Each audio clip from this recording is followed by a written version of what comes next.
తర్వాత దాన్ని బట్టి శాలరీ పెంచాలా, ఏం చేయాలనేది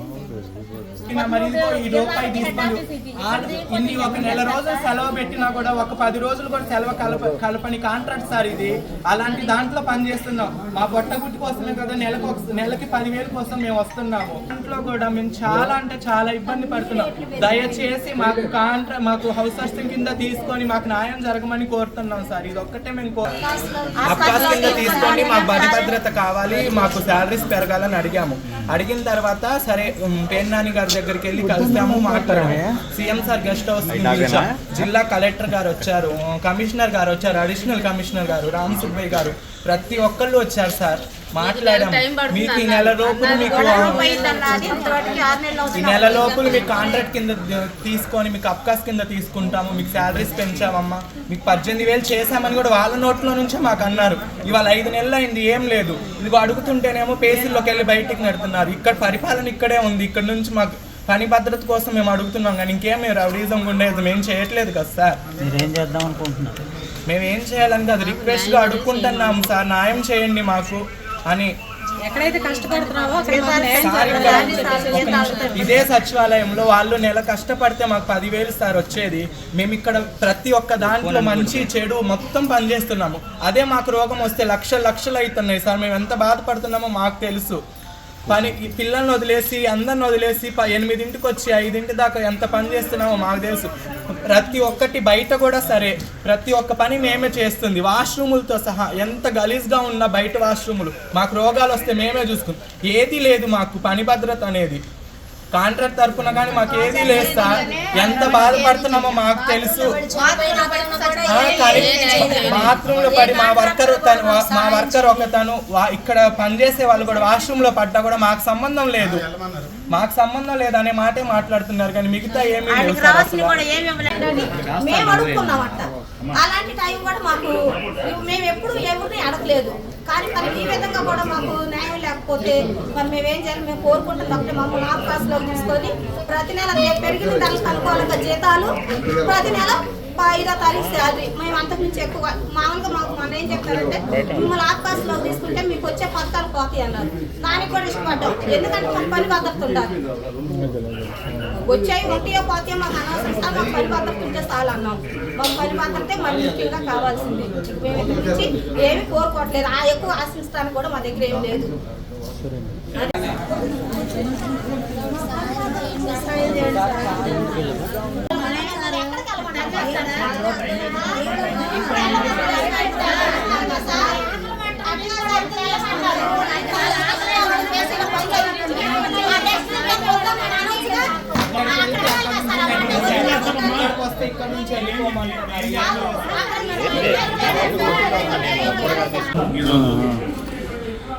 వారి యొక్క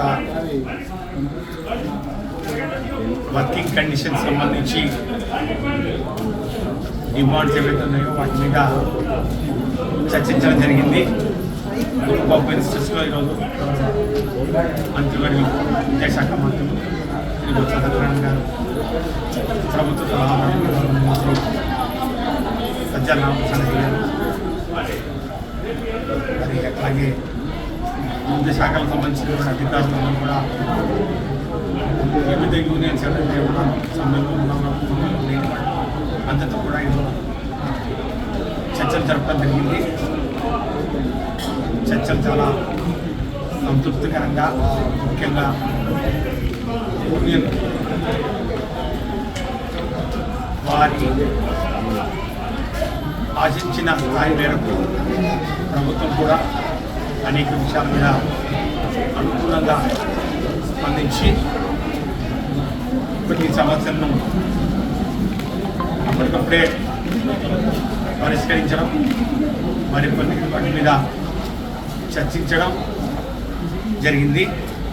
ప్రధానంగా ఈరోజు ఈ జీవోఎం ఈ గ్రూప్ ఆఫ్ మినిస్టర్స్ చర్చల తర్వాత ప్రధానంగా కొన్ని జీవోలు కూడా విడుదల చేయడానికి ప్రభుత్వం తరఫు నుంచి ముఖ్యంగా గౌరవ ముఖ్యమంత్రి వర్యులు దానికి చూపించినటువంటి ప్రత్యేకమైనటువంటి శ్రద్ధ, పారిశుద్ధ కార్మికులకు ఎంతవరకు ఇదైతే అంతవరకు వారికి సౌకర్యాలు కలిగించాలి అనే ఆలోచన ముఖ్యంగా ఈ ప్రభుత్వం అధికారంలో వచ్చినప్పటి నుంచి పారిశుద్ధ కార్మికులకు పెంచినటువంటి వేతనాలని మరి అట్లాగే నాన్ పిహెచ్ వారికి కూడా మరి కేటగిరైజేషన్లో వారికి చదువుకుంటానికి ఒకసారి గమనించినట్లయితే రాష్ట్ర ప్రజలకు అందరికీ ప్రశ్నిస్తుంది. ఆ మేరకే ఈరోజు కూడా ఆ జీవోల్లో ముఖ్యంగా ఈ ఆక్యుపేషనల్ హెల్త్ ఏదైతే ఉందో వచ్చే మరిన్ని కేటగిరీల వారికి అందించే విధంగా వారి అభ్యర్థన ఇప్పటికే అండర్గ్రౌండ్ కానివ్వండి, మలేరియా మరి డ్రైవర్స్ ముఖ్యంగా ఈ గార్బేజ్ వెహికల్స్ ఉన్నటువంటి డ్రైవర్స్ ఈ ఆక్యుపేషనల్ హెల్త్ అలవెన్స్ ఏదైతే ఉందో 6,000 రూపాయలు ఇవ్వడం జరిగింది. దీన్ని ఒక జీవో కూడా విడుదల చేయడం జరిగింది. దానికి ఆధారంగా కొన్ని కేటగిరీస్ ఏవైతే ఉన్నాయో వాటి మీద కూడా ఈరోజు యూనియన్స్ వారు అడిగిన మేరకు ప్రభుత్వం కూడా సానుకూలంగా స్పందించి త్వరగా ఆ కేటగిరీస్ కూడా చర్చలు కూడా తెలియజేసుకుంటూ ఈ skilled, semi skilled, unskilled workers కేటగిరైజేషన్లో కొన్ని ఈ యొక్క కేటగిరీస్ను విస్మరించడం, కొన్ని కేటగిరైజేషన్లో అనామలీ జరగడం, అంటే కేటగిరీలో 2లో ఉన్న వాళ్ళు కేటగిరీ 3లోకి రావడం, కేటగిరీ 1లో ఉన్న వాళ్ళు కేటగిరీ 2లోకి రావడం, ఇలాంటి కొన్ని మిస్ మ్యాచ్ జరిగిన నేపథ్యంలో వాటిని కూడా సానుకూలంగా స్పందించడం, మరి సానుకూలంగా మరి దాని మీద చర్యలు తీసుకోవడం జరుగుతుందని చెప్పి కూడా తెలియజేస్తూ వారు ఇంకా కొన్ని విషయాలు కూడా మరి ప్రభుత్వం దృష్టికి తీసుకురావడం జరిగింది. మస్టర్స్ మెయింటెనెన్స్లో కానివ్వండి, పిఎఫ్ అకౌంట్స్ మెయింటెనెన్స్లో కానివ్వండి, ముఖ్యంగా ఈ ఎక్స్గ్రేషన్ ఏదైతే ప్రమాదవశాత్తు చనిపోయిన వారికి ఇవ్వాల్సినటువంటి అమౌంట్, సుప్రీంకోర్టు ఆర్డర్స్, ఇలాంటి విషయాలను కూడా ప్రభుత్వం సానుకూలంగా స్పందించి ఈ యొక్క జీవోఎంలో వాటి మీద మరి సమగ్రంగా చర్చించి అవన్నీ కూడా మినికేట్ చేయడం జరిగింది. మినిట్స్ కాపీ కూడా త్వరలో మరి వారికి అందించడం జరుగుతుంది. ఇవి కాకుండా ఇంకా పడినట్టు దీర్ఘకాలికంగా అడుగుతున్న విషయాల మీద కూడా జీవోఎం ఒకసారి వాటి మీద చర్చ జరుపుతామని కూడా తెలియజేసుకుంటూ మరి ఇంత సహృద్భావ వాతావరణంలో సంతృప్తికరంగా ఈ యొక్క చర్చలు సఫలమయ్యాయని చెప్పి మేము భావిస్తా ఉన్నాం. కాబట్టి మళ్ళొకసారి ఎవరైతే సైట్లో పాల్గొంటున్నారో వారు తక్షణమే ప్రజల ఆరోగ్యాన్ని దృష్టిలో పెట్టుకొని రాబోయే పండుగలు మరి ఉన్న సమయంలో దూర ప్రజలకు ఎవరికి కూడా ఇబ్బంది కలగకుండా ఉండాలని, ప్రభుత్వంతో సహకరించాలని, మరి ముఖ్యంగా సమ్మెను నిర్మించాలని చెప్పి విజ్ఞప్తి చేస్తూ వారి ఏదైతే ఇంకా పెట్టిన అంశాల మీద వారికి కొంచెం స్పష్టత కావాలన్నారో వాటి మీద కూడా త్వరలో మరొకసారి జీవం కూర్చొని అవి కూడా మరి పరిష్కారాన్ని కనుగొంటామని చెప్పి కూడా తెలియజేస్తాం. అది కాకుండా వేరే అంశాలు అది అంశం సమాన పనికి సమాన వేతనం, equal pay for equal work అని చెప్పి చెప్పడం జరిగిందో అది మరి ముఖ్యమంత్రి గారు హామీ ఇచ్చారు ఎన్నికల్లో భాగంగా అని చెప్పడం జరిగింది. దానికి కూడా ఖచ్చితంగా నవరత్నాల్లో భాగంగా ఏదైతే చెప్పడం జరిగిందో దాన్ని ఈ యొక్క అవుట్సోర్సింగ్ ఎంప్లాయీస్కి సాధ్యమైనంత మేరకు దాన్ని అమలు చేస్తామని మాత్రమే ముఖ్యమంత్రి గారు చెప్పడం జరిగింది. ఆ యొక్క నవరత్నంలో ఆపరేట్లో చూసుకోవచ్చు. అందులో ఆ యొక్క ఆప్కాప్లో మరి సాధ్యమైనంత వరకు ఈ ఈక్వల్ పేపర్ ఈక్వల్ వర్క్ అనే అంశాన్ని మరి వర్తింపజేసే విధంగా రాబోయే రోజుల్లో చర్యలు తీసుకుంటాం. ముఖ్యమంత్రి గారి దృష్టి కూడా ఈ అంశాన్ని కూడా తీసుకుపోయి ఎక్కడైతే ఇబ్బందిగా ఉందో, ఎక్కడైతే మరి ఆదేశాలు అవసరమో అది కూడా వారి దగ్గర నుంచి తీసుకోవడానికి అవకాశం ఉందని చెప్పి మనం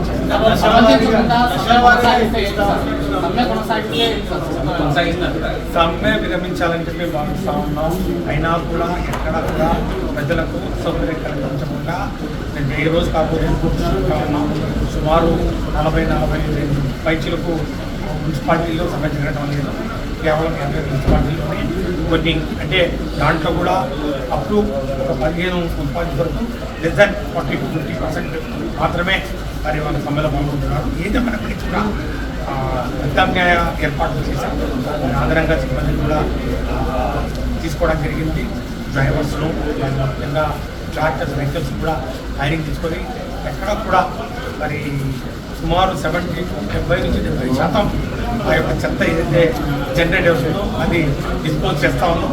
ఇంకా కూడా ఎక్కడ ఇబ్బంది ఉంటే అదనంగా కూడా సిబ్బంది తెలియజేసుకుంటూ అది కేవలం ఒక ప్రత్యామ్నాయం తప్ప అది ఒక రెగ్యులర్ మెకానిజం కాదు. ఏదేమైనప్పటికీ కూడా మరి ఎవరైతే మరి అవుట్సోర్సింగ్ ఎంప్లాయీస్ స్ట్రైక్లో ఉన్నారో వాళ్ళు దయచేసి మరి విధులకు హాజరు కావాలని వారి సమస్యలను ప్రభుత్వం సానుకూలంగా పరిష్కరించడానికి ఉంది అని చెప్పి కూడా నేను అనుకోవడం ఇవన్నీ అయిపోయినాయి. ఇవన్నీ ప్రధానంగా ఇవన్నీ అయిపోయినాయి. వీటి మీద మరి ఎఫ్ఎం గారు లేరు, ఫైనాన్స్ డిపార్ట్మెంట్ నుంచి వారు పాల్గొనాల్సిన అవసరం ఉంది. వారి సమయం తీసుకొని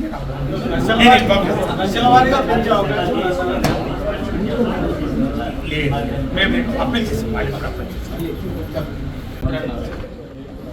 మున్సిపల్ కార్మికులందరూ పాల్గొనట్లేదంటే మేము స్వచ్ఛందంగా ఇంకా పర్మనెంట్ వాళ్ళు దించాలి. మా యూనియన్లో ఉండేవాళ్ళు ఇంజనీరింగ్ కార్మికులు కూడా పూర్తిగా దించాలి. ఇప్పుడు మాకు మెసేజ్లు వస్తూ ఉన్నాయి. కిందికి వెళ్ళిన సమాచారం మేరకి ఈ రోజు నుంచి వాటర్ కరెంటు మేమున్న అన్ని మున్సిపాలిటీలు ఆగిపోతున్నాయి. ఇప్పుడు ఇక్కడే మిత్రులు ఉన్నారు, వాళ్ళు కూడా వాళ్ళ అభిప్రాయాలు చెబుతారు. మీరు వాళ్ళ అభిప్రాయాలు కూడా తీసుకోండి. గుంటూరులో స్వతంత్ర సంఘాలు ఉన్నారు, వాళ్ళ అభిప్రాయాలు చెబుతారు. ఇప్పుడు మా పోరాటం మరింతగా విజృంభించబోతాం, మరింతగా విస్తరించబోతా ఉంది. ఇప్పటికీ అనేక జిల్లాల్లో అనేక మున్సిపాలిటీలో మా సంఘంలో లేనోళ్ళు కూడా సమ్మెలోకి వచ్చేస్తాం. నిన్నటిదాకా వెనక ముందు అన్నటువంటి వాళ్ళు కూడా ఇన్ని రోజులు సమ్మె జరుగుతామంటే ఈ ప్రభుత్వం మేనమేషాలు లెక్కిస్తుంది. ఇచ్చిన హామీల కోసమే కదా మేము సమ్మె చేస్తుంది. మేము అడుగుతున్నది కొంచెం కోరికలు కాదు కదా. కాబట్టి మా న్యాయమైన పోరాటం బలపడుద్ది. మాకు అన్ని వర్గాల ప్రజల నుంచి కూడా మద్దతు వస్తుంది. ఇలా చూసాం చేమకుర్తిలో మా కార్మికుల్ని బలవంతంగా అరెస్ట్ చేసి చెత్త తరలించాలని ప్రయత్నం చేస్తే ఆ ప్రాంతంలో ఉన్నటువంటి రైతులు, వ్యవసాయ కూలీలు, పేదలు వచ్చి మా కార్మికులకు అడ్డుపడ్డారు. పోలీస్ స్టేషన్ దగ్గరికి వెళ్ళి ధర్నా చేస్తే వాళ్ళని కూడా అరెస్ట్ చేసి పోలీస్ స్టేషన్లో నిర్బంధించారు. ఎందుకంటే ఘోరం ఉంటుందని చెప్పేసి నేను అడుగుతాను. అంటే ఈ ప్రభుత్వానికి నిరసన తెలియజేసే హక్కు కానీ లేదా న్యాయం మాట్లాడితే వినేటువంటి ఓపిక కానీ ఓర్పు కానీ లేదు. గొంతు నొక్కేసి పోలీసు నిర్బంధాన్ని ప్రయోగించి ఉద్యమాలను అణచేయాలనుకుంటే రాబోయే 2 నెలల్లో ఎన్నికలు జరగబోతాయి. నీ ప్లేట్ తిరగబడుద్ది. మీ సినిమా అట్టర్ ఫ్లాప్ అవుతుందని కూడా మేము చెప్పదలుచుకున్నాం. ఎందుకంటే కార్మికులు, మున్సిపల్ కార్మికులు, వీళ్ళకి పోలీసులు లేకపోతే ఇంకో వాళ్ళు కొడతారంటే ఎంత కొట్టినా అంతగా తిరగబడి పోరాటం చేసే శక్తి మున్సిపల్ కార్మికులకు ఉంది. గత అనుభవాలు వారు తెలుసుకుంటే మంచిది. తెలుసుకోకుండా మొండిగా పోయే పని అయితే మేము మా శక్తి ఉండే వరకు అరెస్ట్ చేసినా, జైల్లో పెట్టినా, కేసులు మోపినా, లాఠీ చార్జ్ చేసినా లేదు, మా ప్రాణాలు తీసినా పోరాటానికి వెనకాడేది లేదు. ఇది గుర్తించుకొని వైసీపీ ప్రభుత్వం వెలగాలని చెప్పి కూడా మేము విజ్ఞప్తి చేస్తాం. మేము ఒకటే అడిగాం. గతంలో 8-9 పిఆర్సీలు అమలయ్యాయి. ఆ పిఆర్సీల బేసిక్ మధ్యలో బ్రేక్ అయ్యింది. గతంలో తెలుగుదేశం ప్రభుత్వం బ్రేక్ చేసింది. ఈ ప్రభుత్వం కూడా 11 పిఆర్సీలు బ్రేక్ చేసి ఆప్కాస్ అనేటువంటి వాళ్ళని ఒక ప్రత్యేకమైనటువంటి కేటగిరీ కింద పెట్టి ప్రత్యేక జీవో ఇచ్చారు. వాస్తవానికి అయితే మాకు 20,000 రూపాయలు కార్మికులకు జీతం రావాలి. స్కిల్డ్, సెమీ స్కిల్డ్ వాళ్ళకి అయితే 24,000-26,000 రూపాయలు రావాలి. అది పాత పెట్టి కేవలం 5,000, 3,000 రూపాయలు పెంచారు. 3,000, 3,500 పెంచారు. మేము అడుగుతుందని మీ ప్రభుత్వం వచ్చింది, మేము తెలుగుదేశం లాంటి వాళ్ళం కాదు, తెలుగుదేశం లాగా మా విధానం ఉండదు అన్నారు కదా. మరి తెలుగుదేశం లాగా మీ విధానం ఉండకపోతే 11వ పిఆర్సీ మీ హయాంలో వచ్చింది. మీ నాన్నగారి హయాంలో 8-9 పిఆర్సీలు అమలైనప్పుడు ఆయన కొడుకు నేను వైఎస్ వంశం మాది అని చెప్పుకునే నువ్వు 11వ పిఆర్సీ ఎందుకు ఇవని పోయిన సంవత్సరం నుంచి మేము అడుగుతాము. అయినా ప్రభుత్వం మొద్దుగా లేకపోతే మొండిగా ముందుకెళ్ళి ఏముంది మాకు బలాదూరు చేసేస్తా అని చెప్పే పాత్రలు విర్రవీగుతూ ఉంది. ఈ విర్రవీగుడుతనం మంచిది కాదని చెప్పే పాత్ర నేను ఈ ప్రభుత్వానికి హెచ్చరించదలుచుకున్నాను. Municipal workers and employees federation, CIT అనుబంధ సంఘం మేము 8 రోజులుగా సమ్మె చేస్తూ ఉన్నాం. వీధి పోరాటం జరుగుతూ ఉంది. మమ్మల్ని ఇక్కడ చర్చలు విరిచారు. కానీ ఈరోజు రాష్ట్ర వ్యాప్తంగా పోలీసు నిర్బంధాన్ని ప్రయోగించి మా ఉద్యమాన్ని ఎక్కడికక్కడ అణిచివేయాలని చెప్పే పద్ధతిలో ప్రభుత్వం ప్రయత్నిస్తూ ఉంది. అయినప్పటికీ మేము ప్రజల పక్షాన ప్రజలకి ఏ రకమైనటువంటి అసౌకర్యం కలగకూడదనే దాంతో ప్రభుత్వంతో చర్చలు జరిపాం. 11 గంటలు 12 గంటలకు పిలిచారు. 1:30కి ప్రారంభమైనవి. 1:30 నుంచి ఇప్పటిదాకా దశల వారీ జరుగుతూ ఉన్నాయి. మా ప్రధానమైన డిమాండ్ ఏదైతే ఉందో పర్మనెంట్, సమాన పని సమాన వేతనం. ఈ సమాన పని సమాన వేతనాన్ని గ్రాడ్యువల్గా తీసుకెళ్తాం. ముందుగా ఏ పద్ధతిలో అయితే పరిష్కారం చేయడానికి అమికబుల్గా చెప్పమంటే మేము చెప్పాం. ఆ వైపుగా ఇంకొక మెట్టు కూడా దిగొచ్చి పిఆర్సీలో బేసిక్ వేతనం ఏదైతే ఉందో అది ఇవ్వండి. పారిశుద్ధ్య కార్మికులకి ఇప్పుడు దాకా అమలవుతున్నటువంటి హెల్త్ అలవెన్స్ కూడా కొనసాగించండి వాళ్ళ వరకు అని చెప్పి మేము చెప్పాం. ఇది చాలా బాగా ఉంది, మేము మాట్లాడుకొని మళ్ళీ ముఖ్యమంత్రి గారి దగ్గరికి వెళ్ళి మాట్లాడి కన్విన్స్ చేసేదానికోసం ప్రయత్నం చేస్తూ ఉన్నారు. మొదటి దఫ మేము అన్ని సంఘాలు మాట్లాడుకొని వచ్చేలోపు మరలా రెండో దఫ వచ్చిన తర్వాత సజ్జల రామకృష్ణారెడ్డి గారు క్లైమాక్స్ మార్చేశారు. ఇది ఆప్కాసులు ఉన్న 90,000 మందికి సంబంధించిన సమస్యగా మారుతుంది. అనేక డిపార్ట్మెంట్లు వస్తాయి కాబట్టి ఇప్పుడు దీన్ని ఇవ్వటం సాధ్యం కాదన్నట్టుగా ఉదయం చెప్పిన దానికి రెండో దఫా చెప్పేదానికి మొత్తం రివర్స్ అయిపోయేసి. కాబట్టి ఇటువంటి పరిస్థితుల్లో ఈ చర్చలు విఫలమైన సందర్భంలో మంత్రి గారు చాలా విషయాలు చెప్పారు, ప్రిన్సిపల్ సెక్రటరీ గారు చాలా చెప్పారు, ఇతర తరగతులకు సంబంధించిన జీవోలు ఇస్తూ ఉన్నారు. అవన్నీ మాకు ఒక ఎత్తు ఎప్పటి నుంచో చెబుతున్నారు, 4 ఏళ్ళ నుంచి చెబుతున్నారు. ఈ రోజు జీవోలు ఇస్తూ ఉన్నారు, కొన్నిటికి తర్వాత ఇస్తూ ఉన్నారు. ఏమైనా ఎప్పటి నుంచో అంగీకరించినవి కాదు. ఈ ముఖ్యమంత్రి గారు సీఎం గారు చెప్పినటువంటి హామీ సమాన పని సమాన వేతనం పర్మనెంట్. మేము చెప్పాం మీ ఎన్నికల మేనిఫెస్టోలో ఉందండి, తెలుగుదేశం పార్టీ మేనిఫెస్టోలోనే కాదంటే లేదని చెప్పేసి వాదించారు. వారికి అక్కడే తీసుకెళ్లి చూపించాం. రెండోది ముఖ్యమంత్రి గారు ఈ మాటలు చెప్పలేదు, ఎక్కడ మాట్లాడలేదంటే వీడియోని ప్రత్యక్షంగా ఆ సమావేశంలోనే వినిపించాం అందరి సమక్షంలో. ఆ రెండు విన్న తర్వాత వాస్తవమే చెప్పారు, కానీ ఇప్పుడున్న పరిస్థితులు అది ఇదని చెప్పుకొచ్చారు. ఏమైనా వారు చెప్పిన మాటని కప్పదాటు వేస్తా ఉన్నారు. ఈ కప్పదాటు పరిస్థితి మంచిది కాదు. ఎప్పటికైనా రోడ్డు మీద ఉన్నటువంటి కార్మికులు కసితో కోపంతో ఉన్నారు. మీరిచ్చిన హామీలు అమలు చేయకుండా ఈ రకంగా కార్మికుల్ని పదే మోసం చేస్తే కార్మికులు తిరగబడతారు. మేము పోలీసులు ఉన్నారు, అధికారులు ఉన్నారు, అధికార పార్టీ యంత్రాంగం ఉంది. ఏ ఉద్యమాన్ని తేలిక గనిచేస్తాం అనుకున్నారు. మేము ఒకటే చెప్పదలుచుకున్నాం, మా పోరాటం న్యాయమైంది. ఈ న్యాయమైన పోరాటానికి ఈరోజు మాతో పాటు అనేక మంది గొంతులు గలపడానికి సంఘాలతో నిమిత్తం లేకుండా పోరాటంలో రావడానికి సిద్ధంగా ఉన్నారు. పదే మంత్రి గారు, ప్రిన్సిపల్ సెక్రటరీ గారు అడిగారు కాబట్టి మేము ఈ సమ్మెని వాయిదేయటం కుదరదు. మీరు అడుగుతున్నారు కాబట్టి అవసరమైతే మా నాయకత్వంతో సంప్రదించిన తర్వాత అవసరమైతే మీకు రిటర్న్కి ఇస్తాం. కానీ మేమైతే ఉదయం జరిగిన దానికి ఇప్పుడు జరిగిన సీనికి ఇది మాకు జీర్ణించుకోలేనటువంటి పరిస్థితిలో ఉంది. ఎప్పటికైనా ప్రభుత్వం ఇచ్చిన మాట మీద నిలబడమన్నాం. జగన్మోహన్ రెడ్డి గారు ఏం చెప్పారు? మేము మాట తప్పం, మాడం తెప్పమన్నారు. మరి ఈరోజు జరుగుతున్నది ఏంటి? ఇంతలోనే 2 గంటల్లోనే మీరు మార్చేశారే. ఈ 2 గంటల్లో మార్చిన వాళ్ళు రేపు 12వ తారీఖు 17వ తారీఖు అన్నారు మీటింగ్. కానీ చివరిలో సజ్జల రామకృష్ణారెడ్డి గారు వెళ్ళేటప్పుడు అది కూడా లేదు. కాబట్టి దాన్ని మర్చిపోయి మిగతా విషయాలు చూడమన్నారు. మేము అడుగుతున్నది, మా కార్మికులు అడుగుతున్నారు. ఈ ప్రభుత్వంలోనే చెత్త పన్ను వేశారు, కరెంట్ ఛార్జీలు పెంచారు, ఆర్టీసీ ఛార్జీలు పెంచారు, మొత్తం ధరలన్నీ పెరిగిపోయాయి, భారాలు పెరిగినాయి, ఇంటి కిరాయిలు పెరిగాయి, మందుల ధరలు పెరిగాయి. ఈరోజు సంక్షేమ పథకాలు ఇస్తాం. లాస్ట్ ఇయర్ 2022 జూలై 11వ తారీఖు 2 మంత్రులు, పాత ఆయన కొత్త ఆయన ఇద్దరు అంగీకరించారు. ఇంజనీరింగ్ కార్మికులతో సహా పారిశుద్ధ్య కార్మికులందరికీ సంక్షేమ పథకాలు అమలు చేస్తున్నారు. ఇంతవరకు అతిగతి లేదు. అనేక సర్క్యులర్లు ఇచ్చారు, ఆ సర్క్యులర్కి ఇప్పుడు దాకా అతిగతి లేదు. కాబట్టి ఇప్పుడు కూడా మేము 12, 17 అనేటువంటిది కార్మికులు నమ్మే పరిస్థితిలో లేరండి. వీలైతే మీరు మాట్లాడుకొని చర్చించుకొని ముఖ్యమంత్రి గారి దగ్గరికి వెళ్ళి ఈ 2-3 రోజుల్లోపు ఏ విషయం చెప్పండి. ఈ బేసిక్ జీతం మీద ఏదైతే ఉందో దాన్ని కార్మికులకి సంక్రాంతి కానుక ఇప్పించండి. లేదంటే మాత్రం మేము పునరాలోచన చేసే పరిస్థితి ఉండదు. మీరు అడుగుతున్నారు కాబట్టి అవసరమైతే కార్మికులతో మాట్లాడి ఏ విషయం కూడా తెలియజేస్తాం. సమ్మె మాత్రం యథాతథంగా మా కార్మికుల అభిప్రాయం తెలుసుకునేదా కొనసాగుద్ది. కార్మికుల అభిప్రాయం సమ్మె కొనసాగాలని చెప్తే సమ్మె కొనసాగుద్ది అని చెప్పి కూడా నిరాటంకంగా మేము చెప్పదలుచుకున్నాం. బెదిరించారు, బయట బెదిరిస్తున్నారు, డైరెక్ట్ పోలీసులతో ఘర్షణ జరుగుతుంది. రేయం భవన్లు మా కార్మికులు కంటికి రెప్పలాగా సమ్మెని కాపాడుకుని పనిచేస్తున్నారు. చెత్త వేయటానికి ఈరోజు ప్రభుత్వం చేస్తున్న దుర్మార్గం రకాలను అడిగాం. మా కార్మికులకు 700 ఇస్తున్నారు, పోటీ కార్మికులు 850 నుంచి 1000 రూపాయలు ఇస్తున్నారు. నిజంగా వాళ్ళు ఎంత పని చేస్తున్నారు? వాళ్ళని తీసుకొచ్చినాడు 3 తీసుకొచ్చి 10 మందిని 20 మందిని తీసుకొచ్చి అని చెప్పి రాసుకుంటున్నారు. లక్షల రూపాయలు జేబులు నింపుకునే పని చేస్తున్నారు. వెహికల్ కాంట్రాక్టర్లకి విజయవాడలో వెహికల్ కాంట్రాక్టర్ 30 లక్షలు ఇచ్చారు. ఆ 30 లక్షల రూపాయల్లో ఎంత డబ్బులు ఖర్చు పెడతారు నిజంగా పారిశుద్ధ్యం పని చేయడానికంటే? మీరు అందరూ చూడండి. మేము జనాన్ని అడుగుతున్నాం. అన్ని పేటల్లో చెత్త అంతా పెరిగిపోయింది. ఒకవైపు కరోనా వస్తుంది, మాకున్న జాలి ఈ ప్రభుత్వం మా మీద నిర్బంధం ప్రయోగించి మా మీద ఉక్కుపాదం మోపుతున్నా ఇది ప్రజలకు ఇబ్బంది కలగకూడదని మేము చర్చలకు వచ్చాం. నిజంగా అయితే చర్చలకు రాకూడదు. సమ్మెలో ఉన్నప్పుడు నువ్వు పరిష్కారం చేస్తానంటే వస్తాం, లేకపోతే లేదని చెప్పాలా. కానీ రాష్ట్ర ప్రభుత్వం ప్రజల మీద ఈ ప్రభుత్వానికి గౌరవం లేదు, ప్రజల ప్రాణాల పట్ల లెక్కలేదు. మున్సిపల్ కార్మికుల పట్ల లెక్కలేదు. ఎందుకంటే ఈ ముఖ్యమంత్రి మున్సిపల్ కార్మికులందరినీ దేవుళ్ళని పూజాడు. దేవుళ్ళు అంటే రాజబొమ్మలు, వాళ్ళకి ఆకలి ఉండదు, దప్పిక ఉండదు. కాబట్టి మున్సిపల్ కార్మికులు కూడా మీరు దేవుళ్ళు అంటున్నాడు అంటే రాజబండలు లేకుండా మీ బిడ్డలకి ఆకలి ఉండదు, మీకు ఆకలి మర్చిపోండి, అవసరమైన చచ్చిపోండి అని చెప్పే పాత్ర ఈ ప్రభుత్వం వ్యవహరిస్తుంది. ఎందుకంటే దుర్మార్గం ఉంటుంది అని చెప్పేసి మేము అడుగుతాం. రాజకీయ పార్టీలు యుద్ధానికి విరోధం చేస్తాయి. మీ మీద చాలా పార్టీలు సానుభూతిగా చెప్పడం లేదు. మన అధికారులు మాట్లాడడం ఎట్లా చూసారు వామపక్షాలు మినహా మిత్రులారు, ఇప్పుడు దాకా మా పోరాటాన్ని మేము ఇంకా రాజకీయంగా తీసుకెళ్ళాం, ట్రేడ్ యూనియన్స్ దగ్గరికే తీసుకెళ్ళాం.